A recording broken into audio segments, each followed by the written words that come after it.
The inheritance letter. I stood in the lawyer's office, trembling as I held the envelope my late sister had left me. Inside was a letter that would change everything I thought I knew about my family.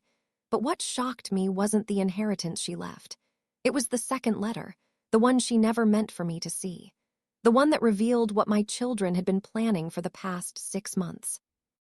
But let me start from the beginning, because this story began 3 months ago when my phone rang on a quiet Thursday evening. It was my daughter Jessica calling. "Mom, we need to talk. Can Marcus and I come over tomorrow?" That flutter of anxiety hit my chest. My children never needed to talk unless something was wrong. At 62 years old, I'd learned to read the warning signs. Next day, they sat in my living room, Jessica, Marcus, and even my youngest, Kevin, who had driven 3 hours from college. Their faces were serious, concerned, loving. "Mom," Jessica began, taking my hand. "We've been talking and we think it's time you moved in with one of us. This house is too big for you to manage alone." I looked around my home, the house where I'd raised them, where their father and I had built our life before cancer took him 5 years ago. "Managing just fine," I said carefully. "You though," Marcus leaned forward. "Mom, you're getting older. What if something happens? What if you fall and no one finds you for days?"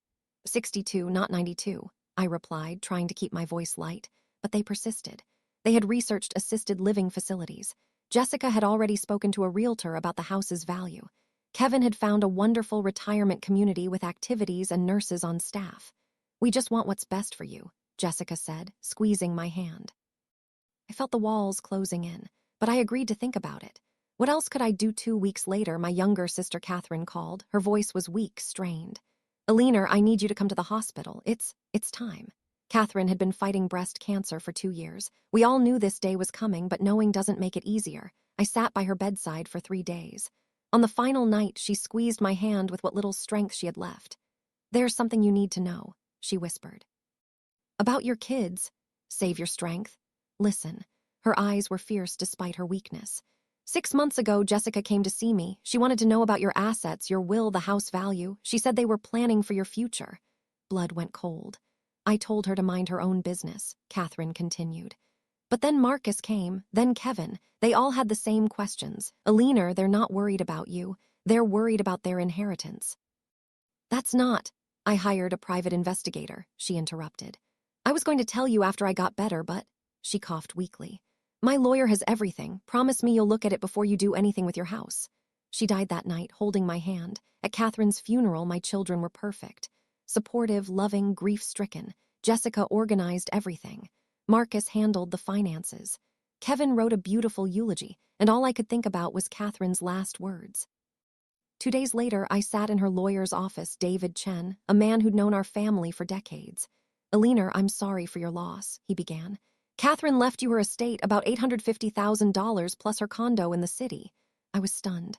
I knew Catherine was comfortable, but I had no idea. "There's something else." David handed me a thick folder.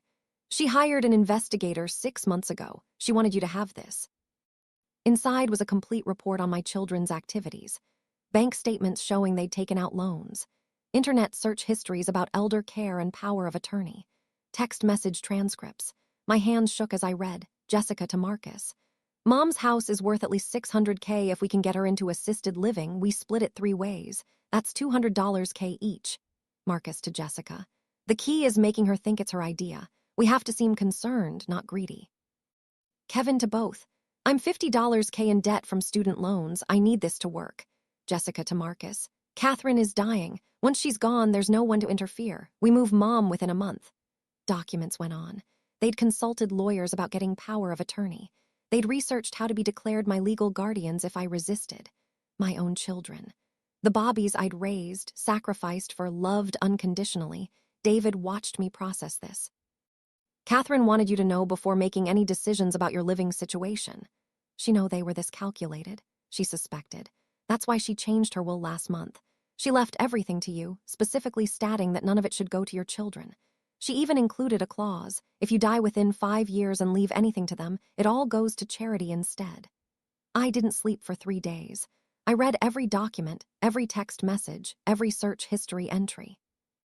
My children had been planning this for months, possibly longer, the assisted living facility they'd recommended. It cost $8,000 per month. My house would be sold to pay for it, and when that money ran out, in about 6 years, I'd be on Medicaid in a state facility while they lived comfortably on what remained of their inheritance. They'd calculated everything except one thing, that I would find out. I called David back. I need your help. Name it. I want to test them. Give them exactly what they think they want, but with conditions they don't know about. Over the next week, David and I crafted a plan. It was elaborate, slightly cruel, but necessary. I needed to know if there was any genuine concern beneath the greed, any love that hadn't been corrupted by dollar signs. First, I called a family meeting at my house. Been thinking about what you said, I told them, watching their faces light up with barely concealed excitement. You're right, this house is too big. I'm ready to move into assisted living. Jessica actually hugged me. Mom, you're making the right choice. We'll help with everything. There's just one thing, I continued. I've inherited money from Aunt Catherine. I want to use it to pay for the assisted living facility up front, 5 years' worth, so I'm not a burden on anyone. I watched the calculation happen in their eyes. 5 years at $8,000 per month was $480,000. That would leave me with $370,000 plus my house value of $600,000. Still almost $1 million for them to split. Mom, you don't have to do that, Marcus said, but his voice lacked conviction. I insist. I also want to sell the house and split the money between the 3 of you now. Consider it an early inheritance. Room went silent. Mom, that's... Jessica searched for words. That's incredibly generous. You're my children. I want to see you enjoy it while I'm still alive. Over the next month, everything moved quickly. Too quickly, I realized, watching my children work. They'd already picked out the assisted living facility, the expensive one that gave them the biggest kickback on the house sale. They'd arranged movers, contacted realtors, and started spending money they hadn't received yet. Jessica bought a new car. Marcus put a down payment on a vacation home. Kevin paid off his loans and started planning a trip to Europe. House sold in 2 weeks. We closed on a Tuesday. That evening, I invited them all to the assisted living facility for my move-in dinner. It was a nice place, I had to admit. Clean, modern, with attentive staff. The exact kind of gilded cage they'd researched for me. We sat in the dining room, me, Jessica, Marcus, Kevin, and their spouses. The director of the facility, Mrs. Patterson, joined us. Before we eat, I said, I want to thank you all for caring so much about my welfare. They smiled. Jessica squeezed my hand. Mrs. Patterson, could you explain to my children the exact services I'll be receiving here? She looked confused but complied. Of course. Mrs. Aliner will have a private suite, 24-hour care, all meals included, recreational activities, and medical support as needed. How much does this cost per month? $8,000, as you know. I've paid for how many years up front? 5 years, $480,000. I turned to my children. And after those 5 years, what happens if I run out of money? Mrs. Patterson shifted uncomfortably. Well, if a resident can't pay, we work with Medicaid to transfer them to a state facility. Color drained from my children's faces as they realized what I was asking. So, I continued, if I live longer than 5 years and I've spent all my money, I'd be moved to a state facility. That's the standard procedure, yes. I looked at each of my children. Did any of you research what happens after 5 years? Silence. Any of you plan to help me financially if I lived longer than that? More silence. Patterson, thank you for your time, but I won't be moving in tonight. What are you talking about? Jessica's voice rose. Everything's arranged. Your house is sold. Where are you going to live? In Catherine's condo, the one she left me. You paid for this place.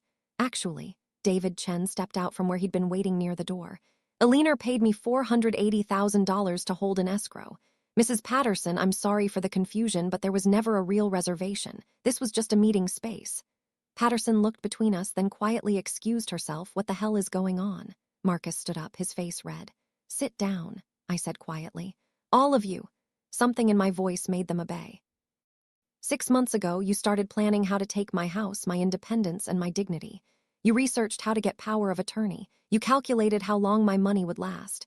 You picked out a facility that would eventually dump me in state care when I became inconvenient. It wasn't like that, Jessica started. Don't. My voice was sharp. Don't insult me by lying now. I pulled out the investigator's report and slid it across the table. Read it. Every text message. Every search. Every calculation. They read in silence. I watched the shame, anger, and fear cross their faces. Aunt Catherine knew what you were doing, I continued. She hired an investigator. She changed her will to protect me from you, and she made sure I knew the truth before I made any decisions. Kevin was crying. Mom, I'm sorry, the debt was drowning me. So you decided to drown me instead? We didn't think of it that way, Marcus said weakly. No, you didn't think of me at all. You thought of my house as your money, my life as your obstacle, my future as your inconvenience. Jessica's lawyer-trained mind was already working. The house is sold. You signed the papers. You can't undo that. You're right. The house is sold. David transferred the money exactly where I instructed, into an irrevocable trust that will pay for my living expenses for the rest of my life. Whatever's left when I die goes to charity. You can't do that, Marcus shouted. I already did. Catherine's money is also in a protected trust. You can't touch it. You can't contest it. It's done. So we get nothing. Jessica's voice was cold. You got exactly what you planned for me, nothing. The difference is I have the resources to live comfortably. You have the debt you accumulated spending money you hadn't received yet. Table erupted in shouts, accusations, and threats. Legal action, estrangement. How could I do this to my own children? I let them rage until they exhausted themselves. Are you finished? I asked when the room finally quieted. They stared at me with expressions ranging from fury to devastation. I loved you more than my own life, I said, my voice steady despite the tears streaming down my face. I sacrificed my dreams for yours. When your father died, I could have sold the house and traveled the world. Instead, I stayed to help with Kevin's college. I took out loans to help Marcus with his business. I co-signed Jessica's mortgage. Kevin reached for my hand. I pulled back. I would have given you anything. If you'd asked me for help, truly asked, I would have found a way. If you'd told me you were struggling, we could have worked something out together. Instead, you saw me as a problem to solve, an asset to liquidate, a burden to manage. You researched how to control me legally. You planned to warehouse me until my money ran out, and you did it all while pretending to love me. Silence was absolute. Here's what's going to happen now, I continued. I'm moving into Catherine's condo tomorrow. I'm blocking your numbers. David will be my only point of contact. If you have legal questions, go through him. If you want to see me, you'll have to write a letter explaining why. A real explanation, not manipulation. You're cutting us out of your life, Jessica whispered. No, you cut yourselves out when you chose money over your mother. I'm just making it official. I stood up, gathering my purse. There is one more thing, I added. Catherine left 3 letters, one for me and one for each of you. I pulled 3 envelopes from my purse and placed them on the table. She wrote these the week before she died. I haven't read them, but she made me promise to deliver them after you knew the truth. I walked to the door where David was waiting. Mom, please, Kevin called out. Can't we fix this? I turned back one last time. Kevin, you told your siblings that you needed this to work. What you needed was a mother. What you chose was money. Those are very different things. Will you ever forgive us? Marcus asked. I don't know, but I do know that I'll never trust you again. And without trust, what kind of relationship can we have? I left them sitting there with their unopened letters from their aunt, the woman who'd seen through them when I couldn't. That was 6 months ago. I live in Catherine's beautiful condo now. I've joined a book club. I volunteer at the animal shelter. I've even started dating a kind widower I met at the community center. My children have written letters. Jessica's was full of justifications. How she'd convinced herself she was helping me. How society pressures women to manage aging parents. How she'd been stressed and made poor choices. Marcus's was shorter. An apology, an acknowledgement of his greed, and a request for the chance to rebuild our relationship slowly. Kevin's broke my heart. 20 pages of genuine remorse, detailing how his fear of failure had corrupted him, how he'd watched his siblings lead him down the wrong path without stopping them, how he understood if I never wanted to see him again. I haven't responded to any of them yet. Maybe I will someday. Maybe I won't. But I do think about Catherine's final gift to me, not the money, though that was substantial. Her real gift was showing me that love without respect isn't love at all. It's just obligation wearing a mask. She also showed me something else. In the letters she left for my children, which they called me crying about after reading, she wrote identical messages. Your mother loved you enough to sacrifice everything. I loved her enough to make sure she didn't have to. Learn the difference before it's too late. For Jessica and Marcus, it might already be too late. But Kevin drives up once a month. He doesn't ask to see me. He just leaves flowers on Catherine's grave with notes that say, "Thank you for saving my mom from us." Last week, I left a note there too. "Coffee next Saturday." I don't know if he'll come. I don't know if we can rebuild what was broken. But I do know this. I will never again mistake manipulation for love or obligation for family.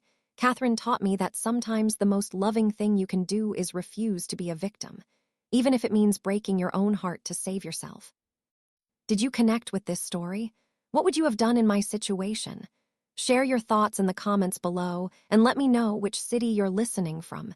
If this story moved you, consider sending a super thanks to help me create more content like this. Your support means everything. There are 2 more powerful family stories on the screen right now that I highly recommend.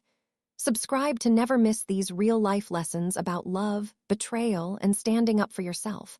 Until next time, remember that you teach people how to treat you. Make sure you're teaching the right lesson.